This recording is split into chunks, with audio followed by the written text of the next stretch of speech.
So the next chapter that the Imam brings to our attention can be titled, Allah is not required to do anything for His creatures or His creation. And the Imam opens with the following. He says, He, meaning Allah Azza wa Jal, is not obliged to do anything for His creation. Neither that which is most practical, nor that which is most beneficial. Neither that which is most practical, nor that which is most beneficial for them. Okay, so Allah subhanahu wa ta'ala, He says in the Quran, Inna Allah yaf'alu ma yasha. Allah, He does whatever He wills.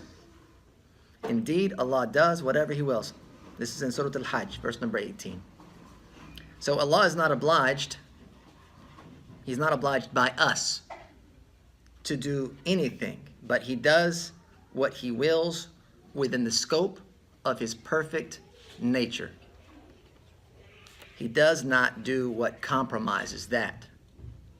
So Allah subhanahu wa ta'ala, as we've described in the first chapter, in the chapter which is entitled Awareness of Allah, we've come to know some of the attributes, some of the names and attributes of Allah subhanahu wa ta'ala, and we know that Allah Azza wa Jal He is perfect, He is complete, He is whole, and He is not found wanting or lacking in any way. And His actions are the same. His actions and His rulings, they are perfect and they are complete. And whatever would diminish from that perfection, or whatever would be contradictory to His complete and whole essence is considered preposterous. It's considered mustahil, which is it's something that can only be conjured in the human mind. But it's not and can never be a reality of Allah subhanahu wa ta'ala. So the Imam, he says, it is not permissible to say that He created creation to benefit them. Meaning that, similar here to the previous chapter, the Imam is writing in response to a belief that took root in certain areas throughout history, in which some said that Allah was obliged to do what is best for the creation, and He is obliged to do what will benefit them. And so this is, as we have seen, contradictory to our doctrine and our belief. So it's not that Allah created creation to benefit them, but we can certainly say He created this life as a test. And there will be things that are inherently that are inherently beneficial, and then there are things that will be inherently harmful to us. Allah subhanahu wa ta'ala says, الَّذِي خَلَقَ الْمَوْتَ وَالْحَيَاةَ لِيَبْلُوَكُمْ أَيُّكُمْ أَحْسَنُ عَمَلًا وَهُوَ الْعَزِيزُ الْغَفُورُ Surah Al-Mulk. Not everything, as you know, He says He's the one that created life and death in order to test you, to see which of you is best indeed. And indeed Allah subhanahu wa ta'ala is mighty and forgiving. So not everything is intrinsically beneficial. It is, however, based on Allah's infinite wisdom. Whatever happens in this world, whether we think it is beneficial or harmful, it is based on Allah's infinite wisdom. And we can see this in another verse in the Quran, Surah Ar-Rum, verse number 41. Allah says, ظَهَرَ الْفَسَادُ فِي الْبَرِّ وَالْبَحْرِ بِمَا كَسَبَتْ أَيْدِي النَّاسِ لِيُذِيقَهُمْ بَعْضَ الَّذِي عَمِلُوا. So here he says corruption has appeared throughout the land and sea by reason of what the hands of people have earned. So He may let them taste part of the consequences of what they have done. So here you can see that fasad, which is corruption, is not intrinsically beneficial to us, but it can be difficult, it can be harmful, it can cause great loss.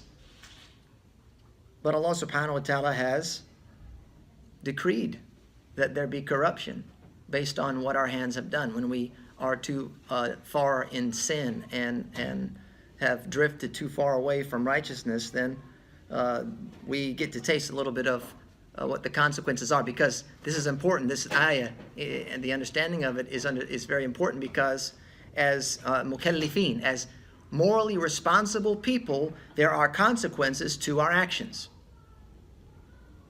And we can't wish those away. And Allah subhanahu wa ta'ala will remind us of that in the way that the world works. You do good, you'll receive good. You do bad, you're likely to face bad. And of course, the overarching wisdom we can find in the very verse, Allah says, لَعَلَّهُمْ يَرْجِعُونَ. Perhaps they will return to righteousness. Perhaps that harm, that difficulty that they have to face, it will be the cause of their return to the straight path. Another example of this is in the creation of hell, Iblis, and kufr, disbelief. And this is what Imam Ibn Balban, he says, creating the denizens of hell, eternizing them therein, meaning creating the dwellers of the hellfire, creating it to last for eternity, and sentencing them eternally to hell, and the creation of Iblis and his army to misguide them, etc., and their exertion, if you will, to misguide them is not for their benefit. Right? Intrinsically, these are not beneficial. The evil, the misguidance, and then the torment in the hereafter, and then to have that ever so sneaky and deceptive enemy constantly trying to pull us off the straight path, this is not intrinsically beneficial. So here you can see, kind of summing up for us the belief that Allah is not required to do anything for His creation. He does as He wills according to His divine wisdom. He is the judge for everything. As Imam Ibn Balban concludes this chapter, He is the judge for everything. And He says, Allah subhanahu wa ta'ala, Inna rabbaka hakimun alim. Indeed, your Lord is wise and knowing. Allah is wise and knowing. And He says, Wallahu yahkumu la mu'aqiba li hukmihi. And Allah decides. He is the one that judges. And there is no adjuster of His decision. There is no one that can come behind the judgment and the decree of Allah to change that. Say, we don't like that. We got to change that. We don't like that law. We have to amend that. The laws of man are amendable. We can ratify the laws of man because we're the ones that made the law. So it's rightfully ours to ratify and to change as we see fit. But the laws of Allah, they're set by Allah.